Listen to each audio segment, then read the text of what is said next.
नमस्कार। Janaki FM 106 megahertz Janaki समाचार में अपने के स्वागत है। रात से सुनल जाओ समाचार।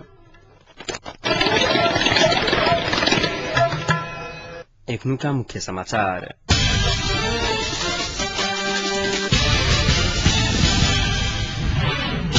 नेपाल के भारत आ चीन के पुल बनवाक चाही प्रधानमंत्री भट्टराई के कहब। मोहतरीक बनौली दनौली में बिजली अलाहाबाद स्थानीय वासी सब हर्षित। अलग अलग सवारी दुर्घटना में 8 के मृत्यु, 3 गोटे गंभीर घायल। जेठ 14 भीतर संविधान जारी है प्रचंड के विश्वास। सत्य निरूपण तथा मेल मिलाप आयोग गठन कर तीनों पैघ दल बीच सहमति। और फ्रांस में छापामारी क 19 संदिग्ध मुसलमान की गिरफ्तार कयल गेल।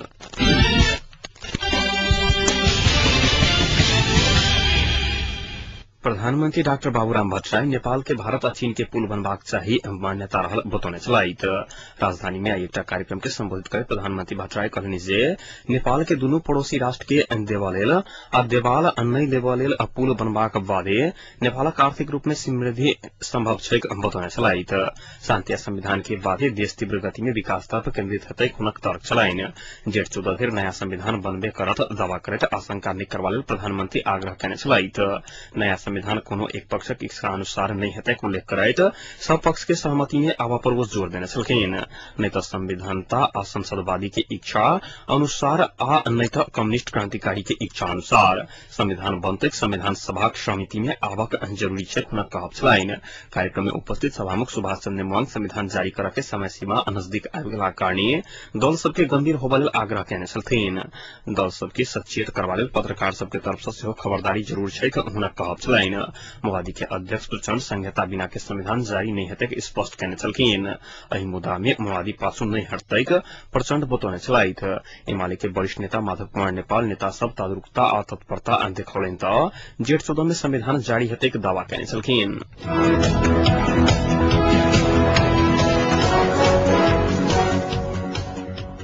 मोहतरीक बनौली दनौली वार्ड नंबर 5 में बिजली अलाहाबाद स्थानीय वासी सब हर्षित भेला अछि। बनौली दनौली के अन्य वार्ड तथा आसपास के गांव सब में वर्षों से बिजली भेला बाद वार्ड नंबर 5 के विपन्न दलित आ जनजाति समुदाय में भरकर मात्र बिजली आयल अछि। यूएनडीपी के शांति के लिए जीवोपार्जन परियोजना एलआरपी अंतर्गत गठिन लक्ष्मी जीवोपार्जन समूहक 30 घर दूरी सब उपलब्ध कराओल गेल 4,50,000 सहयोग से स्थानीय वासी विद्युत सेवा विस्तार कयने अछि। बेर बेर आग्रह कयला बाद प्राधिकरण प्राविधिक समस्या देखबैत अंधकार में रखने समुदाय में बिजली जरान भेला बाद अपना सबके खुशी भेल स्थानीय वासी सब बतौने अछि। सब दिन चुप लाइक बैसला पर पछाड़ी पर के सोचक कारण एक समूह में बैसकर छलफल करा के बानी बनाबो वो सब महिला सबके सुझाव देने छ।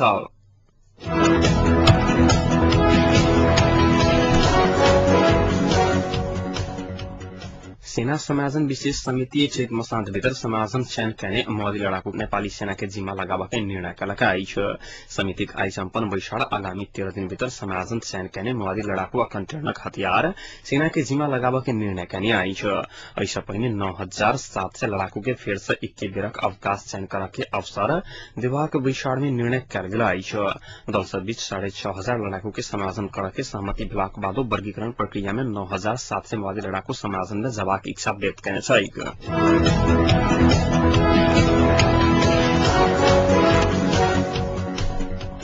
सिरहाक चोहरवा में ट्रैक्टर दुर्घटना भेला बाद एक गोटे के मृत्यु भेल त 3 गोटे घायल भेला अछि।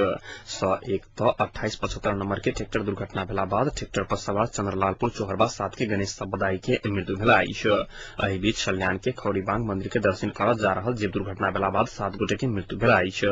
मृत्यु होबला में चालक शानी खाल, रेशम जुलाक तोरण कवाड़, सल्यान शीतल पार्टी के समझना महर, स्यांगजा घर बेल सरकारी वकील के कार्यालय घोराही में कार्यरत मातृका भंडारी, खलंगा के राधिका सिजवाल, सल्यान श्रीनगर के बालकृष्ण खड़की माया आ कन्या तथा सेजब अम्बलटारक कुरा के दुके नाम खुजल नहीं सकल 8 वर्षक बालक रहल पुलिस जनौलक अछि। भोर मंदिर में पूजा करत जा रहल समय ग 127 नंबर के जीप सल्यान के शीतलपट्टी से खैरबांग जा रहल छापगढ़ लग दुर्घटना में पड़ल छल। मृत्यु होवला समय से 4टा पुरुष आ 3टा महिला रहल सल्यान प्रहरी प्रमुख डीएसपी रामप्रकाश शाह जानकारी देने छथि।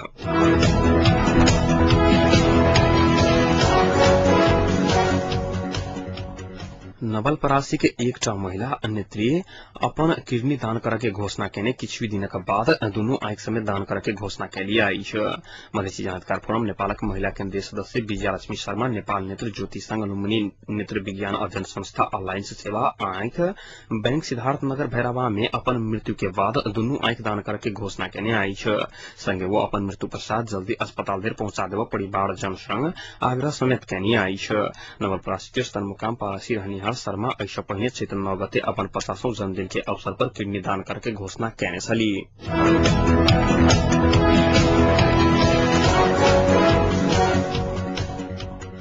संयुक्त लोकतांत्रिक मधेसी मोर्चा आगामी जेठ 14 गते भीतर संविधान निर्माण प्रक्रिया निष्कर्ष में लगाव प्रमुख 3 दलक राजनीतिक दल सबके दबाव देवला अछि।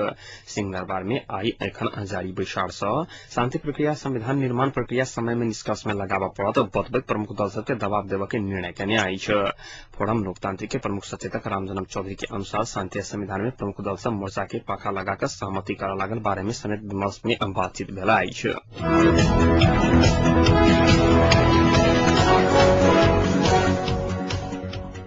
नेपाल विद्यार्थी संघक महाधिवेशन तदर्थ समिति कार्यालय में तालाबंदी करल गेल देउवा पक्षीय विद्यार्थी ऊपर पुलिस लाठीचार्ज कयलक अछि।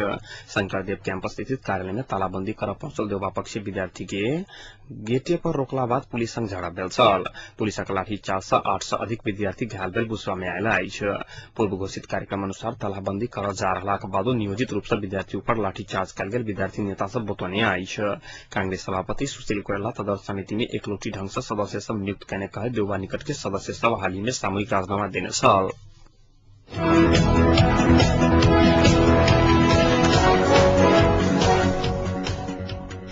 एकीकृत नेकपा माओवादीक अध्यक्ष प्रचण्ड शांति प्रक्रिया संविधान निर्माणक काज निर्धारित समय जेठ 14 गते भीतर पूरा भ जायतेक दावा करना अछि।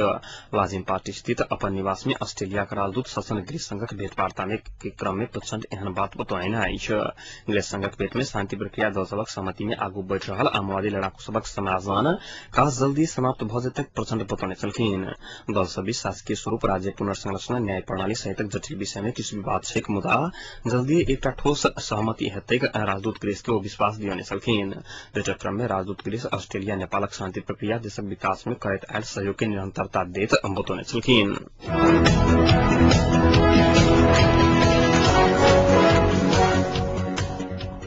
बहुप्रतीक्षित सत्य निरूपण तथा मेल मिलाप आयोग गठन करबा लेल तीनू पैघ सैद्धांतिक रूप में सहमत भेला अछि।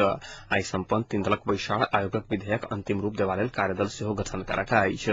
दल सब बीच आयोग गठन के विषय में विवाद रहलाक कारणे संवैधानिक व्यवस्था रहलाक बादो आयोग गठन नहि भ रहल छल। विधेयक के अंतिम रूप देबा लेल कांग्रेस रमेश लेखक, माओवादी खिमलाल देवकोटा तथा एमाले के अग्नि खरेल सहितक 3 सदस्यीय कार्यदल गठन कयल गेल एमाले के नेता वामदेव गौतम जानकारी देने छथिन। आयोगक प्रस्तावित विधेयक में विवादित प्रस्ताव सब पर सहमति के ड्राफ्ट काल्हि होबय वाला 3 दलक बैसार में कार्यदल प्रस्तुत करतैक। गंभीर प्रकृति के मुद्दा के समाधान आ कार्रवाई के लेल सिफारिश करय के अधिकार आयोग के देबाक लेल तीनू दल सहमत भेला अछि। एहिसँ पहिने कार्रवाई के लेल सिफारिश करय के आयोग के नहि देबाक अड़ान माओवादी रखैत आयल छल। विवादक कारण लंबा समय सँ विधेयक संसद में रुकल छल। दल सब बीच सहमति भेलाक बाद आयोग गठन के बात खुजल अछि। आयोग में सर्वोच्च अदालत पूर्व न्यायाधीश सबके राखय के नियुक्ति राजनीतिक सहमति के आधार पर करबा लेल तीनू दल बीच सहमति भेला अछि।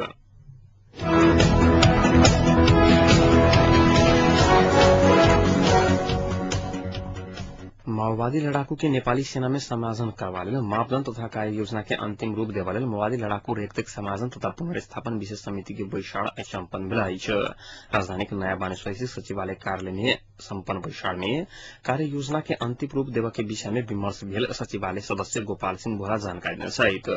बोहरा के अनुसार सचिवालय लिखित रूप में कार्य योजना तैयार क आइए विशेष समिति के बुझा रहल अछि।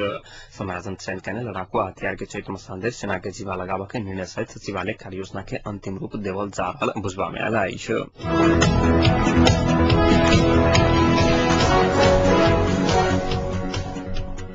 संविधान सभा के बैसार में भ रहल राज्य पुनर्संरचना सुझाव उच्च स्तरीय आयोग के प्रतिवेदन ऊपर के विमर्श आज सम्पन्न भ रहल अछि। रवि दिन आयोग के प्रतिवेदन संविधान सभा में पेश भेलाक बाद सोम दिन सँ लगातार विमर्श भ रहल प्रतिवेदन ऊपर के परामर्श काल्हि सम्पन्न भेलाक बाद आइ धरि के लेल 1 दिन के समय बढ़ाओल गेल छल। आई अंतिम दिन बाकी सभासद सब राज्य पुनर्संरचना सुझाव उच्च स्तरीय आयोग आ राज्य पुनर्संरचना समिति के प्रतिवेदन के तुलना करैत अपन अपन धारणा राखि रहल छथि। काल्हि धरि के विमर्श में एकीकृत नेकपा माओवादी के सभासद आयोग के सुझाव के सेहो मध्यनजर करैत पहिचान में अवैध राज्य पुनर्संरचना के जोड़ देने छलैत। नया बानेश्वर स्थित संविधान सभा के भवन में एखन बैसार जारी रहलाइछ।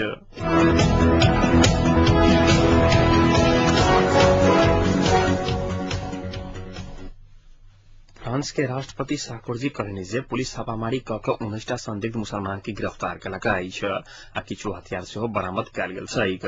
फ्रांसक संचार माध्यम के अनुसार एहि संदिग्ध के टुलूस नामक स्थान से नियंत्रण में लेल गेल अछि। विगत किछु दिन पहिने मोहम्मद मोराह नामक व्यक्ति 3टा अलग अलग घटना में 7 आदमी के हत्या क देने रहैक। मोराह के विगत 22 मार्च के पुलिस सबके मुठभेड़ में मृत्यु भ गेल अछि। पुलिस मोहरा के साथ देनिहार आदमी सबके खोजी कार्य क रहल अछि।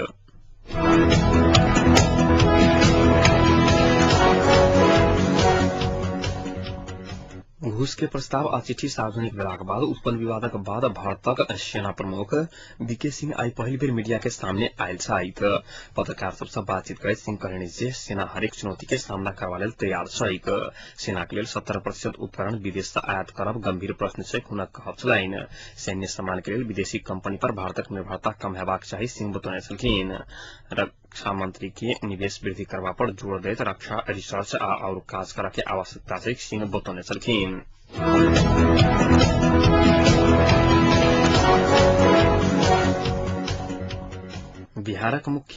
बिहारक उप मुख्यमंत्री सुशील कुमार मोदी विपक्षक आरोप के जवाब देत कहने जे 2011-12 के क्रम में 24 करोड़ रुपया की योजना आकाश में से 18,000 करोड़ रुपया खर्च क गेल लेल छैक।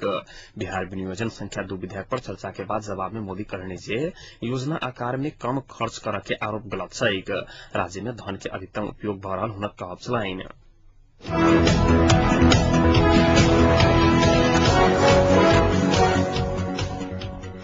सोशल नेटवर्किंग साइट फेसबुक के तरफ से एक भारतीय छात्र के 1 करोड़ 34 लाख रुपया सालाना दरमाहा के नौकरी देल गेल अछि। ई छात्र इलाहाबादक Motilal national institute of technology MNNIT में बीटेक अध्ययन कर रहल छथि। MNNIT सुरक्षा के कारण छात्रक नाम के खुलासा नहीं करैत कहल गेल छै। विगत 27 मार्च क फेसबुक के तरफ से एहि छात्र के नियुक्ति पत्र आ सालाना 1 करोड़ 34 लाख दरमाहा उपलब्ध कराबऽ के पत्र पठाओल गेल छल। नौकरी निश्चित होबा से पहिने फेसबुक के तरफ से टेलीफोन के माध्यम से छात्र के 9 बेर अंतर्वार्ता लेल गेल छल। संस्था के अनुसार कानपुरक ई छात्र सॉफ्टवेयर इंजीनियरिंग के पढ़ाई पूरा कयलाक बाद कैलिफोर्निया जेतैक।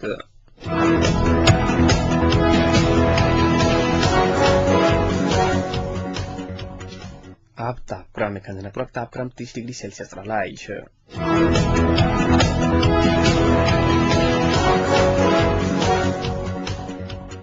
प्रमुख समाचार अंत में एक बेर फिर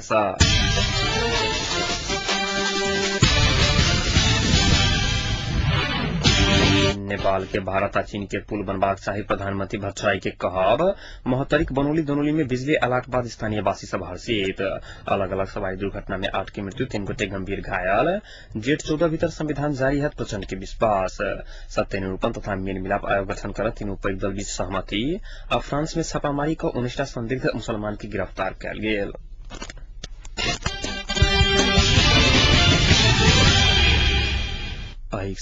एखनुका जानकी समाचार एतै सम्पन्न होइत अछि। पुनः नकी समाचार संग उपस्थित भेटा करब। ताधरि सुनते जानकी FM 106 मेगाहर्ज। नमस्कार।